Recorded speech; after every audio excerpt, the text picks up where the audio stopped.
The earring is in, the despair shirt is on, the wine is poured. Welcome back to Dangan Ronpa Zero. After thoroughly summarizing the book in my first video, and then waiting more than 3 years, I'm finally ready to actually talk about what the books mean and break them down a bit, like I was supposed to do in the first place. You can sort of think of this video as something of an appendix to the first, but if you've read the books yourself and you haven't watched my video, I hope there's something for you here too. And fair warning if you haven't done either, there will be major spoilers ahead, including some for the rest of the franchise. I am not hiding anything anymore. You have been warned. Something I found myself thinking about over the last 3 years is the question of, who are these books for? Aside from the obvious answer of just me, little Junko-obsessed weirdos. Maybe a better way of asking the question is, when should you read these books? Because I'm really not sure if or how they're supposed to fit into the franchise at large at all. They came out between DR1 and 2, but they also include plot points that are introduced as pretty major twists in 2, and they reveal them as if they're twists for Zero. There's also Zero-related Easter eggs in the Mono machine, like Ryoko's notebook and the knife that Junko uses to kill Matsuda, which you wouldn't know about unless you read the books first. So should you read it before or after playing 2? I don't know. I almost wonder if they wrote it when they had ideas for DR2, but they weren't sure if they were going to get to make it. There is also a question of canonicity here. I kept saying in my first video that the book was retconned by the Hope and Despair anime, but what I really meant was that it was decanonized. The timeline of the anime makes the events of Zero not really possible, and there's a lot of theming and characterization between the two that don't really fit together. But they also include Matsuda and other characters from Zero in the background of the anime as Easter eggs. So the answer to, is it canon, is, I guess, who knows? Now, before we really get started, I do want to be upfront about something I missed last time, and that is what I was reading from. When I first read Zero, I was reading the translation work of Oren Ronan, Steampunk Tie Time, and Revolution Potato. At one point, I actually found a big PDF that I don't know where I got anymore, sorry, that seems to have compiled those 3 translations, and that's what my first script was based on. While abridging, I pulled from all 3 translations and the PDF, and I also went back and checked the original Japanese for a couple of literal phrasing, and I rewrote a lot of it to be more readable for me, but for the most part, I was basing everything on the work of those 3 translators. Thank you, and I am so sorry for not mentioning you by name in the first video. That was an oversight that never should have happened. Part 1. Summary of the timeline, with everything revealed. Now that you've read the books, or seen my first video, and you know all the things, let's briefly go over the timeline of the events of Dangan Ronpa Zero to clarify and recontextualize some things, and serve as a recap for this discussion if it's been a while for you. I also skipped a lot before, so I kind of want to fill in some gaps. We start with the worst incident in Hope Speak Academy's history. Junko Enoshima and Yuzuru Kamakura force the members of the student council to kill each other. The only survivor is the student council president, who pretends to be catatonic from the shock. The steering committee captures Kamakura and hides him away. Junko pretends to be traumatized from discovering the crime scene, so her childhood friend Yasuke Matsuda is brought in to question her. He figures out what she's done, and erases her memories to protect her from punishment and to stop her from doing anything else, which is exactly what she predicted he would do. And she starts living as Ryoko Otonashi for an unspecified time period of a few days to a month. It's not clear. The only thing she consistently remembers is Matsuda, though she only recognizes him based on her emotional reaction whenever she sees him. A month after the incident, Junko's sister Mukuro, disguised as Junko, starts killing the school's steering committee and messing with Ryoko. One consequence of this is that Ryoko has several confrontations with the Madurai brothers, a set of octuplets who pretend to be a single person, the super high school level bodyguard, who wants revenge on Junko for the deaths of the student council. Some or all of them die by the end. Several times throughout the story, Ryoko passes out and Junko takes over their body, committing some of the murders herself, as a treat. Matsuda realizes what she and Mukuro are doing and goes around behind them cleaning up the corpses to keep Junko safe. Meanwhile, best girl Kyoko Kirigiri and worst character of the series, Yuta Kamishiro, have each been investigating the events of the worst incident. Kamishiro starts working with Ryoko, not realizing that she's Junko, showing us that he is not as good of a detective as he thinks he is. Eventually, Ryoko meets all of our key players, plus bonus Nagi, and she faithfully writes everything that happens to her down in her notebook. Meanwhile, Matsuda realizes that Junko is getting closer to being found out, so he starts killing people too, including strangling the student body president with his bare hands.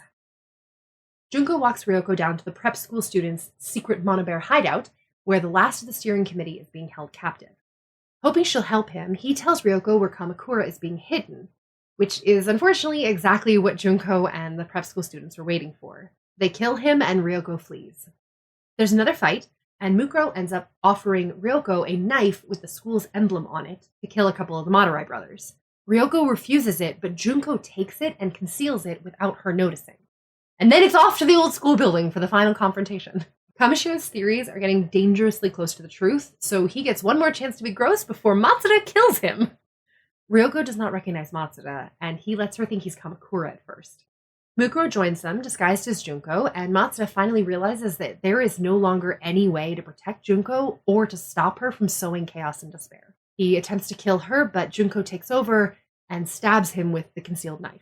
Ryoko's consciousness dissolves completely, and Junko taunts Matsuda until he dies in despair. Later, Kyoko tells her father about the school's cover-up of all these events, and we learn that he started making the plans that will lead to the Danganronpa 1 kids locking themselves in the old school building, in like a year, I guess. Later, Junko does her makeup in her dorm room, beginning to put together the groundwork for the next phase of her own plans. And that's the story. Part 2. Narrative style and avoiding spoilers.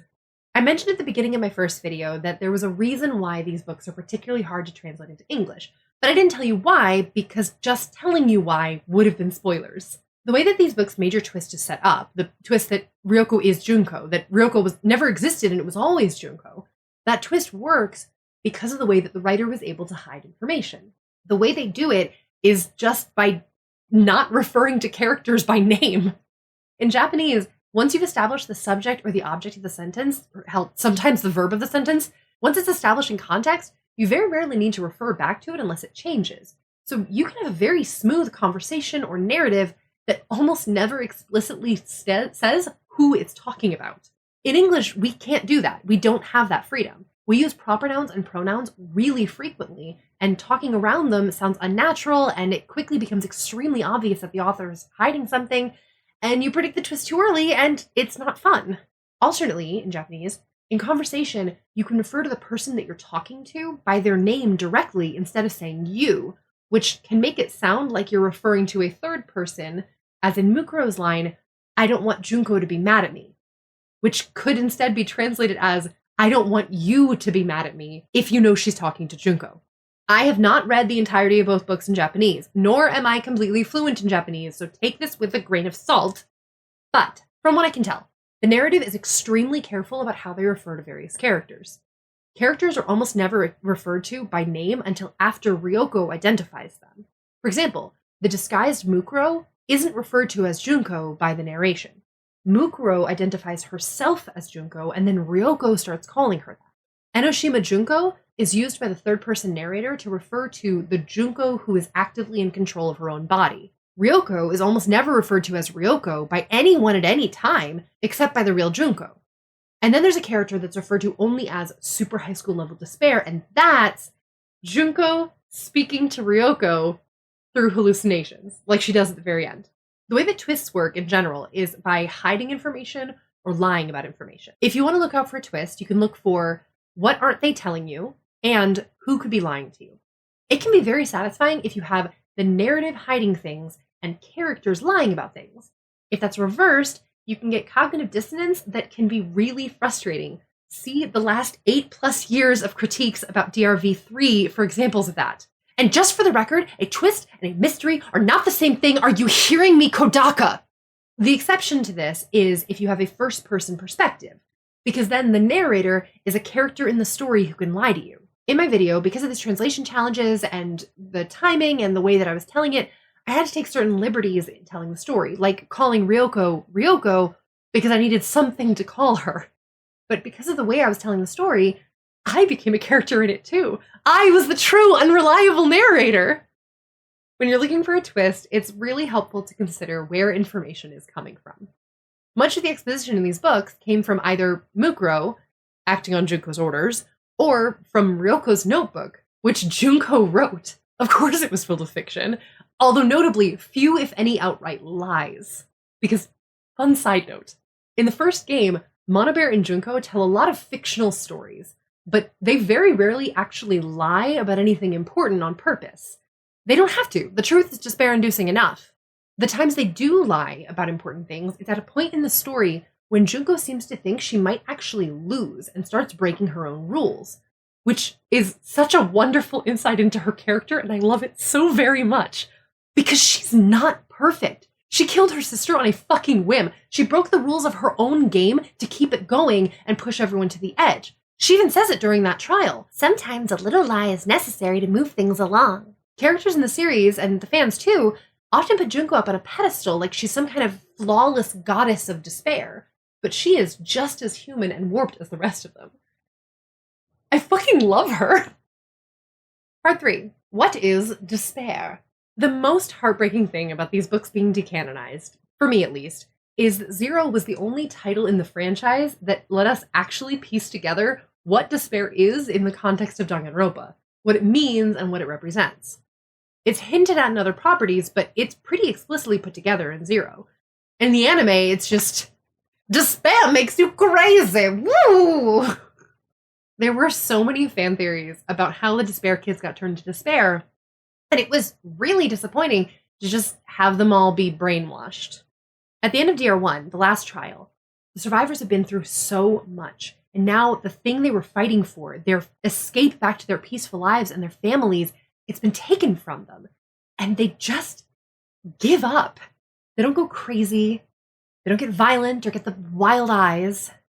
They get quiet, and it's really hard to break them out of that. Despair is easy. Quietly slips into all the cracks inside of you and it says, it's fine. Just sit there. You don't need to do anything. Trying for hope can be painful, but hope is the belief that on the other side of the suffering, there is joy.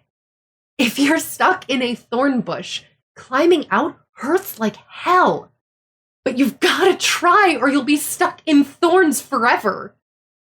To hope is to strive for happiness even when it's painful.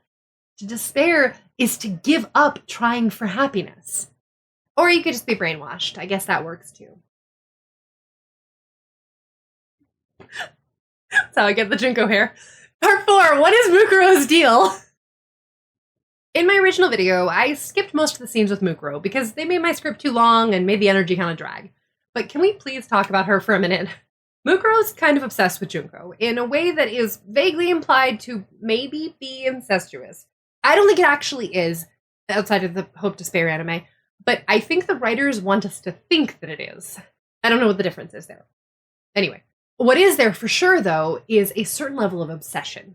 Almost everything Mukuro does in the books is to follow Junko's pre-written script beat for beat to make the plan work, to keep Junko as an active character in Ryoko's life.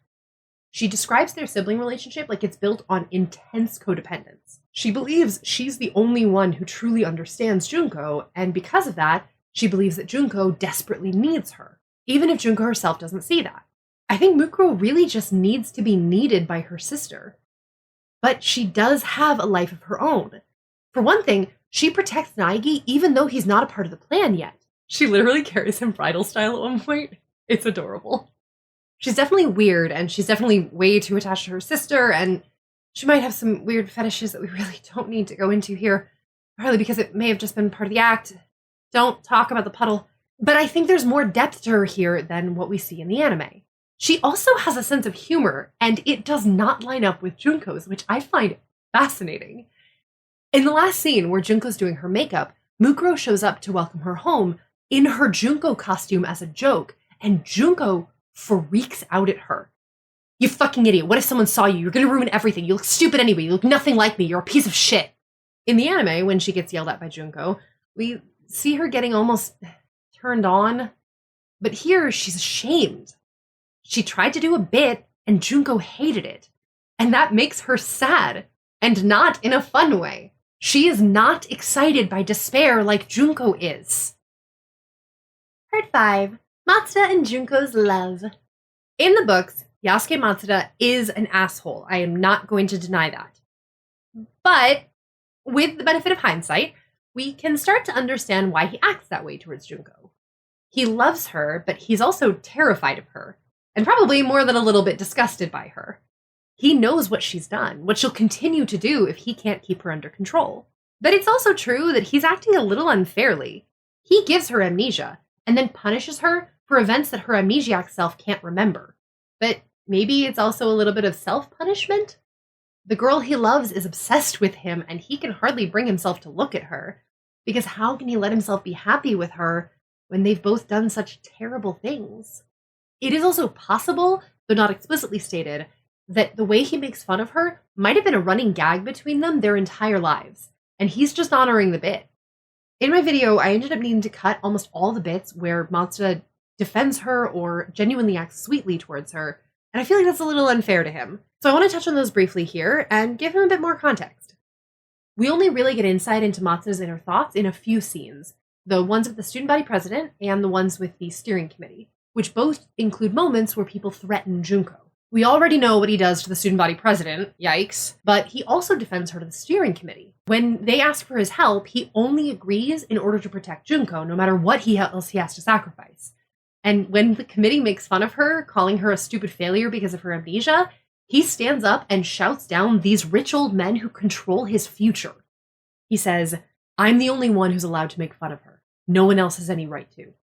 And even when people make fun of her, she brushes it off because she thinks it has nothing to do with her. That's why I have to speak up for her. I won't be able to live with myself if I don't. And later he talks to Ryoko about why he cares about Junko. "When I lost someone important," she said to me, "from now on, I'll be what's important to you." It was ridiculously impudent, but thanks to that impudence, I was prevented from being all alone. She's not family, a lover, or even a friend, but she's someone just as important to me as any of those. Those feelings aren't one-sided either, though Junko's feelings for Matsuda aren't quite the same. I think she's talking about Matsuda in the opening scene. Her feelings there are described as being almost like love, and that feeling is all that she remembers when she loses her memory, which may or may not have been intentional on Matsuda's part, who knows. When Ryoko sees or thinks about Matsuda, her heart pounds with excitement. And there's actually a really fun series of scenes that I skipped where Ryoko is sketching Matsuda in her notebook, but because she doesn't remember his face, she's just sketching and making changes at random until the sketch makes her heart beat faster. Her heartbeat is such a huge part of the story, and it's the evidence that we trust to tell us when Matsuda is around, which is what makes it so heartbreaking when it doesn't happen during the final confrontation. Also, I definitely think it's worth pointing out that her excitement is probably not just a crush. It seems to actually be caused, at least in part, by Junko's excitement about the pending despair she's expecting him to give her. Throughout the books, Ryoko asks Matsuda again and again for things to go back to normal. And he keeps telling her that they can't do that. But at the end, Junko is cured of her memory loss completely, and Ryoko's puppy dog love for him completely vanishes. Everything is back to normal. Part 6. Junko and unpredictability. I'm sure he believed in his talent, and at the same time he detested it. He's warped, but he's not the only one. Anyone with a talent would eventually feel that way. Normal people don't get into Hope's Peak Academy. I've heard a lot of fans of the series complaining, mostly jokingly, about how none of the characters in the series are normal, about how they're all fucking weird, as if that's a bug and not a feature. Everyone at Hope's Peak is a fucking weirdo, and that's intentional. They're geniuses in their field, people who have grown up so gifted that it has shaped their entire lives. Every super high school level grows up with insane expectations on them. They all carry intense burdens on their shoulders, and they are children. Of course they're all fucking weird. Also, no one is born with a talent. It takes work and practice and obsession. You don't get to be a world-level expert in a field at 14 without a little bit of mania. The most important thing for me about Zero is how it informs our understanding of Junko. With all of the events of Zero in mind, here is my incredibly subjective interpretation of her that I have been holding in my mind since 2014. Junko is a warped genius, just like all the other super high school levels. When she's accepted into Hope's Peak, she tricks the student body into thinking that her talent is as an amateur street model, but her true talent is super analytical proficiency. With enough data, she can perfectly predict what anyone will do. Ever since she was a child, she has been able to predict the behavior of absolutely everyone around her. We hear her experimenting with that in the flashback at the beginning of the second book. She manipulates Matsuda into acting exactly how she wants after she destroys her own sandcastle. As she got older, everyone in the world became completely predictable and boring. But you know what's not predictable? Despair. Matsuda said, it's impossible to predict what someone in despair will do.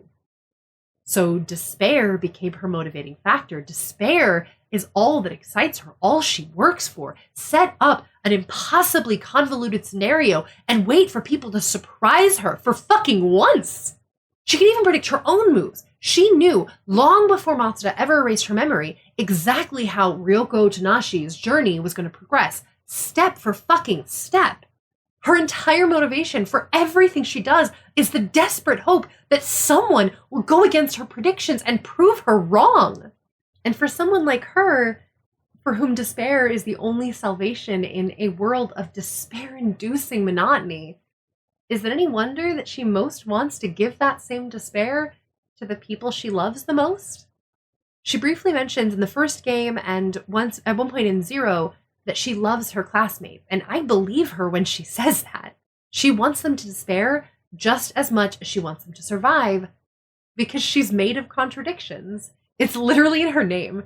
The Jun from Junko is the same kanji as the Jun in Mujun, which means contradiction or inconsistency. It's such a huge part of her. Her emotions and her self-presentation are chaotic and erratic and ever-changing, but it's all absolutely sincere. Now, bear with me, because I'm going to take a leap here. I'm sorry. This is so stupid. That was a terrible joke. That was awful. Assuming that I'm interpreting Junko correctly, which I understand is a big assumption, in DR0, I am 100% sure that she wanted Matsuda to kill her. At one point, Ryoko literally tells him, I wouldn't mind being killed if it's you who kills me. That was the choice she was trying to get him to make between hope and despair. She literally told him, let hope win, because that's what I expect will happen. With that knife from Mukuro in her back pocket, one of them was always going to die at the final confrontation. And either way, she wins, because either he kills her, so she loses and despairs, and therefore wins, or she kills him and she wins and despairs even more. And bonus, either way, Matsuda will despair, since being killed by or killing your childhood friend would absolutely pull you into despair no matter the circumstances. But at the very least, if she loses, she doesn't have to live in this despair-inducingly predictable world anymore. Because despair is Junko's hope. So there we go. Finally, all of my thoughts on Danganronpa 0. For now, anyway. See you next time. Oop, boop, boop, boop, boop, boop, boop. The puddle was pee. The puddle was pee, and Mukuro gets really gross about it, and I'm sorry. The puddle was pee.